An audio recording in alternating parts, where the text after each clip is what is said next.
ఎంత ఆనందంగా ఉంటాం, ఎంత సంతోషంగా ఉంటాం, ఎంత బాగుంటాం అన్ని విధాలుగా అని. ఎప్పుడైనా ఎవరైనా మీరు బాప్తిస్మం తీసుకునే విషయాలు ఎంకరేజ్ చేశారా? వాళ్ళు మారు మనసు పొందే విషయాలు ఎంకరేజ్ చేశారు ఎవరినైనా? మీరు వారిని ఎంకరేజ్ చేసి మారు మనసు పొందేటట్టుగా వారిని మీరు ప్రోత్సహించి బాప్తిస్మానికి నడిపించారా? మీకు తెలియాలి. అలా చేస్తే పరలోకంలో దేవుడు ఏమవుతానన్నాడు? ఆయన సంతోషపడతాడు. ఆయన సంతోషపడేది ఎప్పుడు? ఒక మనిషి మారు మనసు పొందినప్పుడు. ఆ మనిషి మారు మనసు పొందాలి, నువ్వేం చేయాలి?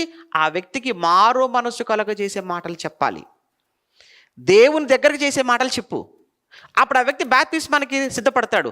అప్పుడు ఆయన సంతోషపడతాడు. అబ్బా, ఈ వ్యక్తి అండి నేను దేవుని దగ్గర నడిపించానండి, ఈ సమయంలో దేవుడు సంతోషంగా ఉన్నాడండి, అంటే నా జీవితంలో దేవుని సంతోషపెట్టి ఒక మంచి పని చేశాను. బాప్తిస్మం.